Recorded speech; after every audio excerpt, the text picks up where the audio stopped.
Hi friends, అందరికీ నమస్కారం. Welcome back to our channel Bapu agritech. Dairy ఫామ్లో సక్సెస్ కావాలి అంటే ఏం చేయాలి, మనకి ఏమేమి ఫెసిలిటీస్ ఉంటే బాగుంటుందో దాని గురించి తెలుసుకుందాం. మొదటగా మనకు సొంత ల్యాండ్ కలిగి ఉండాలి కంపల్సరీ. మన సొంత ల్యాండ్లో గడ్డి నాటుకోవాలి. ముందుగా గడ్డి నాటుకున్న తర్వాత మనం డైరీ ఫామ్ నిర్మించుకోవడం మంచిది. వాటర్ ఫెసిలిటీ కూడా కలిగి ఉండాలి. వాటర్ బాగుండడం వల్ల మనం గడ్డి అనేది ఎక్కువగా పెంచుకోవచ్చు.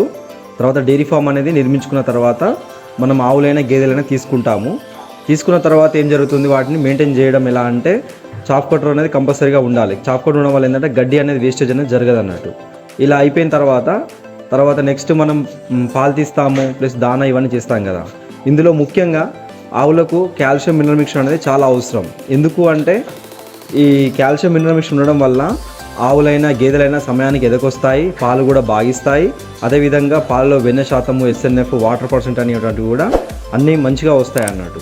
ఈ వాటర్ పర్సెంట్ కూడా చాలా తగ్గుతుంది. ఈ కాల్షియం మినరల్ మిక్చర్కి అనేది ఆవులకు అయినా గేదెలకైనా చాలా ఉపయోగపడుతుంది అన్నట్టు. కంపల్సరీ మనం ఒక నెలలో 20 రోజుల వరకైనా ఈ కాల్షియం మినరల్ మిక్చర్ని వాడాలన్నట్టు. ఈ కంపెనీ అని ఏముండదు, ఎలాంటి కంపెనీ అయినా మనం వాడడం అనేది చేసామనుకోండి, ఆవులు అయినా గేదెలైనా యాక్టివ్గా ఉంటాయి. వాటి హెల్త్ ఇష్యూస్ అనేటువంటి చాలా వరకు తక్కువగా ఉంటుంది. సో సమయానికి ఎదకొస్తాయి. ఈ విధంగా బాగుంటుంది. మనం డైరీ ఫామ్లో ఆవులకి గడ్డితో పాటుగా దానా కూడా కంపల్సరీ వేయాలి. దానా అనేది ఖర్చు అనేది ఎక్కువగా ఉంటుంది. 50% వరకు మనం దానా ఖర్చులకి ఎక్కువగా వినియోగిస్తామన్నట్టు. సో ఈ దానిని మనం తయారు చేసుకున్నాం అనుకోండి, మనకు డైరీ ఫామ్లో చాలా వరకు లాభాలు ఎక్కువగా ఉంటాయి. ఎలా అంటే ఫర్ ఎగ్జాంపుల్ మేము మొక్కజొన్న పండిస్తాము. మొక్కజొన్న పండించి ఆ కంకులను తీసిన తర్వాత ఆ కంకులను మేము స్టోర్ చేసుకుంటాము. ఈ విధంగా మేము ఒక మిషన్ తీసుకొచ్చాము. ఆ మిషన్లో ఈ కంకులు వేయడం వల్ల పిండి అనేది వస్తుంది అన్నట్టు. ఈ విధంగా మేమే మక్క పిండిని తయారు చేసుకుంటాము. అదేవిధంగా ఈ కంది పొట్టు అని, తర్వాత బొబ్బరి పొట్టు అని, నెక్స్ట్ గోధుమ పొట్టు అని, ఇవన్నీ మనం తీసుకొని మనమే ఇట్లా పిండి పట్టుకోవడం లాంటివి చేసుకున్నాం అనుకోండి, మనం దానిలో చాలా వరకు మనం డబ్బులు ఆదా చేసుకోవచ్చు అన్నట్టు. ఫర్ ఎగ్జాంపుల్ ఇప్పుడు మక్క పిండికి 2800 రూపాయల క్వింటల్ వరకు ఉంది. పత్తి పిండి అనేది కూడా ఎక్కువగా ఉంది. ఈ విధంగా అన్ని దాని రేట్లు పెరిగాయి అన్నట్టు. మనం ఈ దానాలు కొనడం వల్ల మనకు చాలా డబ్బు ఖర్చు అవుతుంది అన్నట్టు. సో మనం ఏంటంటే ఇలాగే తయారు చేసుకుంటూ మనం ఒక మిషన్ తీసుకొని ఇలా పిండి మనం తయారు చేసుకున్నాం అనుకోండి, మనం దానాలో చాలా వరకు డబ్బులు తగ్గించుకుంటాం అన్నట్టు. ఈ దానిలో మనం డబ్బులు తగ్గించుకున్నామంటే మన డైరీ ఫామ్లో 50% వరకు లాభం వచ్చే అవకాశాలు ఎక్కువగా ఉంటాయి అన్నట్టు. సో ఈ విధంగా దాన్ని మనం తయారు చేసుకోవడానికి చాలా వరకు ట్రై చేయాలి. ఈ విధంగా మనము కాల్షియం మినరల్ మిక్చర్తో పాటుగా డీవార్మింగ్ అనేది కూడా చేయాలి కంపల్సరీ. ఈ లాగలకు కూడా ప్రతి 15 రోజులకు ఒకసారి డీవార్మింగ్ అనేది చేయాలి.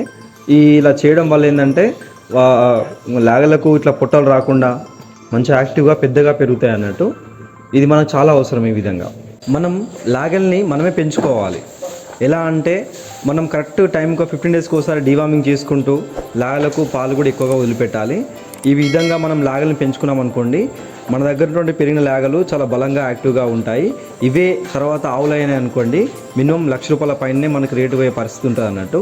ఈ విధంగా మనమే లాగల ద్వారా ఆవుల లాగా తయారు చేసుకున్నాం అనుకోండి, డైరీ ఫామ్లో మంచి సక్సెస్ అనేది వస్తుంది అన్నట్టు. అదేవిధంగా మనం తీసుకున్నటువంటి ఆవులైనా గేదెలైనా కంపల్సరీ 3 నెలల లోపల అవి కట్టిపిచ్చేలా చేయాలి. ఎలా అంటే అవి ఎదకొచ్చి రావాలి, మనం వాటిని సిమ్యులేషన్ వేపియాలన్నట్టు. ఈ కట్టిపిచ్చేలా చేయకుంటే మనకేమవుతుందంటే పాల విషయంలో పాలు ఇవ్వడం ఆపేసిన తర్వాత మనం ఎక్స్ట్రాగా వాటిని పెంచాల్సిన పరిస్థితి వస్తుంది అన్నట్టు. ఈ విధంగా టైం టు టైం మనం కట్టిపించామనుకోండి, కంపల్సరీ సక్సెస్ కాగలుగుతాం అన్నట్టు.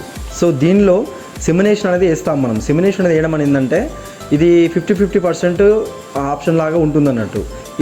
అది కడుతుందా లేదా అనేది గ్యారంటీగా చెప్పలేమన్నట్టు. కాబట్టి మనం కంపల్సరీ బుల్ను మెయింటైన్ చేయాలి. బుల్ అనేది ఉండడం వల్ల 100% గ్యారంటీ తోటి మనకు 3 monthsలో ఎదకొచ్చింది మనకు గుర్తుపట్టగలుగుతుంది. అదేవిధంగా దానివల్ల మనకు కంపల్సరీ ప్రెగ్నెన్సీ అనేది రావడం జరుగుతుంది అన్నట్టు. సో మనం బుల్ అనేది కంపల్సరీ మెయింటైన్ చేయాలి.